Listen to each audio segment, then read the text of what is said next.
The prophets of doom say we will run out of energy and land for the ever-growing masses of people on this planet by the year 2000. Will orbital satellites, orbital colonies, be a possible solution to this problem? We'll find out. To the Point, presented by Rice University.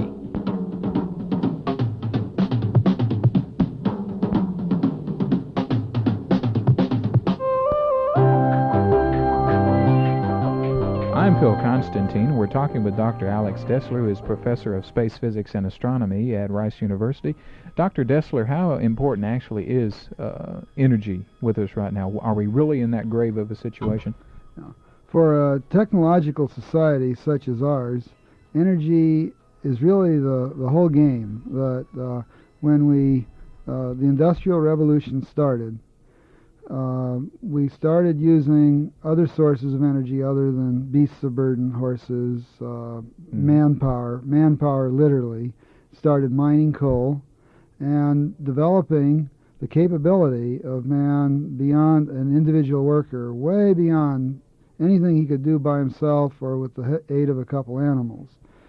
And until recently, that energy, water power, coal, gas, oil, has been essentially free.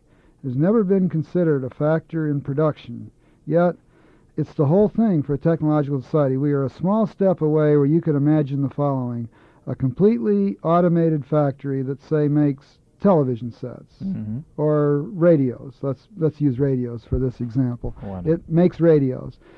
What you do is you bring in old radios, or brought in and put into the factory.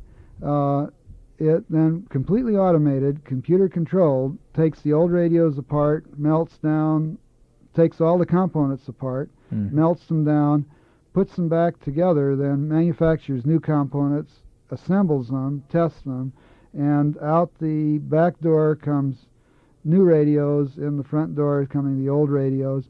So we need no new raw materials, we need no workers. All that's added to the factory is energy. Energy is the only component. We can make cars that way, TV sets, almost everything.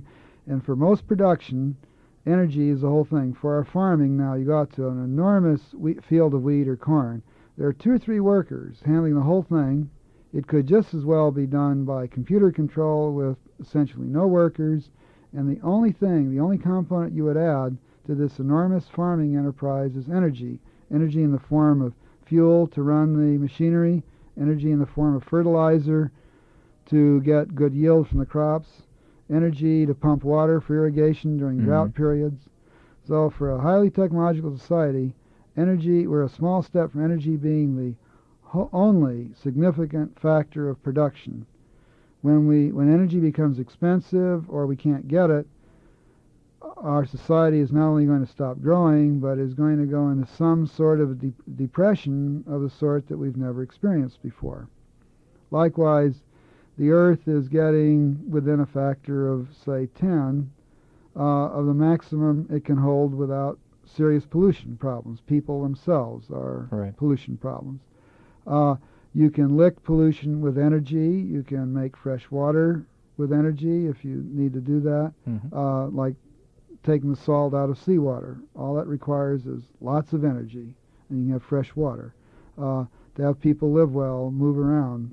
We have actually had some desalination stations here in Texas on the Gulf Coast that were closed down because the energy to produce the steam that was necessary to heat the water, or to heat the water to make the steam, which was to get the salt out, it just got to the point where the energy cost too much to do it. So that was the situation. So somewhat to the original point is that even now President Carter has said that we should approach the energy problem as if it were a war situation, as if the survival actually of the entire country, if not the world, is on this problem. And part of the work you do through an organization called the L5 Society is looking into the feasibility of building orbital space colonies, not only to house people, but to get in solar collectors. And did you explain the concept of what a solar collector, how it could collect the sun's energy and benefit the Earth?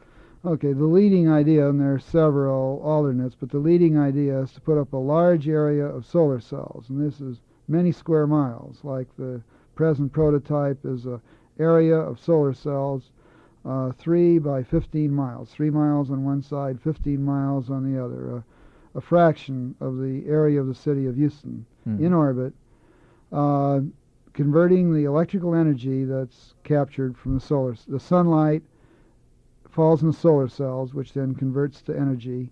Then this energy is converted to microwave energy with great efficiency, and this energy then is beamed to collectors and the Earth's surface that could be placed close to cities. Or exactly how does this work?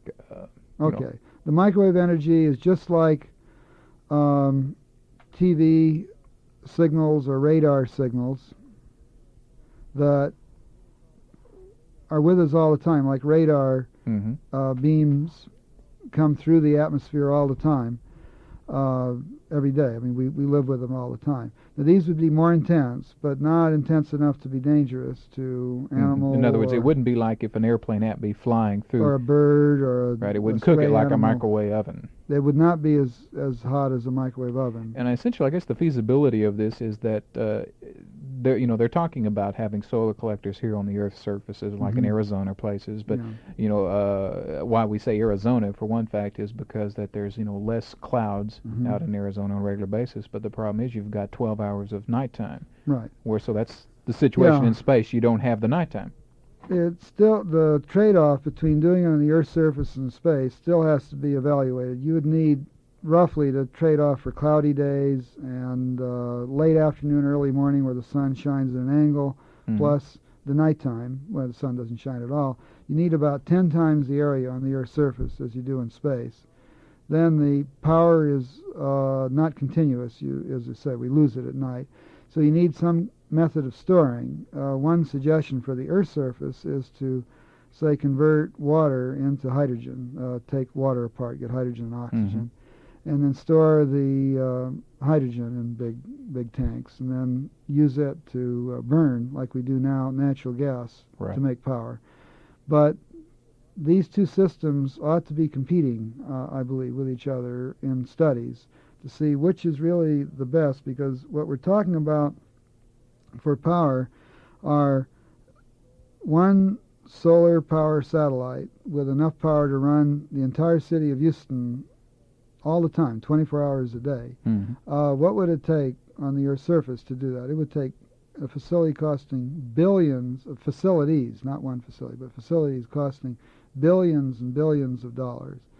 How expensive is the space system really going to be?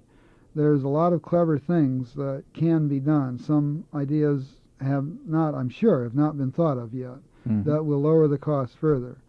So what we need to do is to study doing it one way versus doing it another in a competitive atmosphere to see ultimately what's the best, what the best solution will. But I guess the real point is that the technology is already there. That's right. It can be done now if NASA or the government or private industry, whatever, decides that they want to do it. I know that members of the L5 Society, which you might explain what exactly the L5 Society is, but I know they've been talking with business people and banks and this kind of thing, and they have become very interested in the idea and believe it might be able to be feasible, not only technically, but financially is a good idea. Yeah, we're getting close to the point where it looks as though the power in space will be clearly financially superior. Power from space will be clearly financially superior to an investment of power from a power plant on the Earth's surface. There are other reasons for going into space, but let's just stick to the power from now on, because as I said at the beginning of the program, that if we don't have it, we're finished as a technological society. There's no way we can survive as the kind of society we've developed. I'm not talking about what you were talking about as a possibility in the future of the completely automated, but just staying with what we've got now. Just even holding our own. Right. Because we put so much energy into agriculture. We couldn't grow a tenth the food we grow now without pouring in just millions and millions of barrels of oil a day. Okay. The L5 Society is dedicated to the proposition that building orbital colonies can bring benefits such as cheap solar power to the Earth. I might make an aside here what some of the other benefits are. the idea appears perfectly feasible to build large colonies in space that would house a single space structure, would form the basis for a colony of perhaps 1 million people, be almost the size of the population of Houston, in orbit around the Earth. These people would work at things like power generation or mining the moon of raw materials, rare minerals, or minerals that are in short supply in the Earth, and sending either power back to Earth by the microwave link I mentioned, or sending minerals that are rare enough to also, they could do things like one small example, like they can make ball bearings better in a vacuum or in that particular kind of lack of gravity than they can on Earth. So a lot of the things that they try very hard to duplicate on Earth facilities would be very easy to be done in outer space. Yes, I don't know about that particular example, but I'm sure there will be things that either low G or zero G will be superior for manufacture in space, and that they will do them and they'll provide an economic justification. Then there's another one that's often brought up that is emotionally appealing. It's an emotionally appealing argument. It's an adventure. It's fun. Furthermore, it disperses mankind. These will be self-sustaining colonies that do not need the Earth anymore to exist and even duplicate the colonies. They can mine the moon to get more raw materials to build other colonies.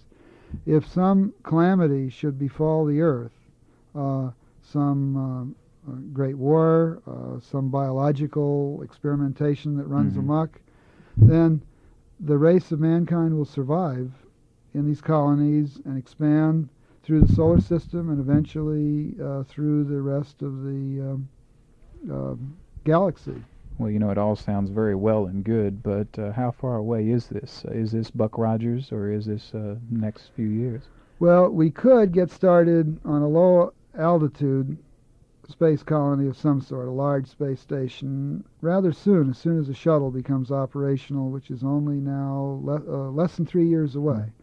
But the planning really isn't moving fast enough, is not far enough advanced that we will start that soon.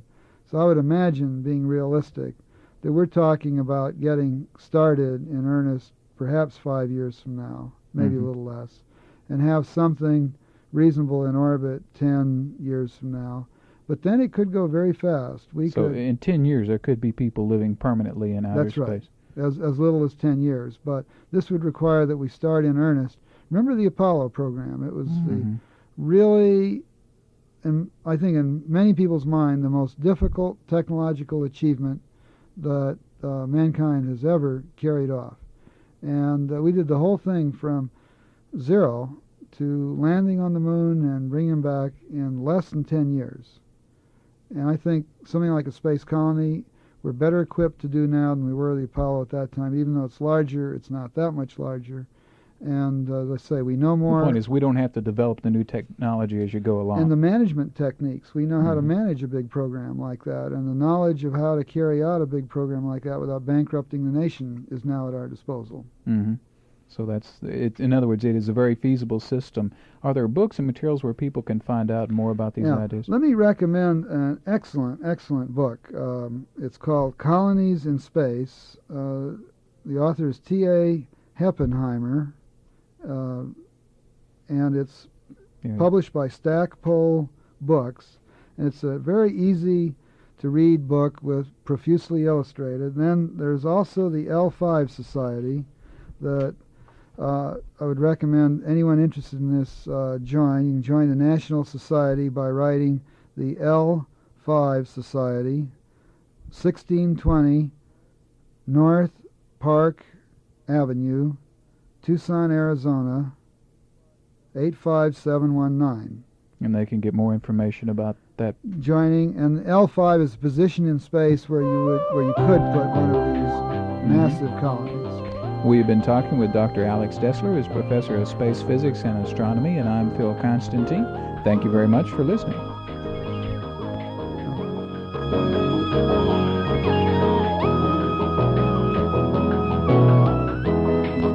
To the Point is produced by the Rice University Information Office at the studios of Rice Radio, KTRU, in Houston.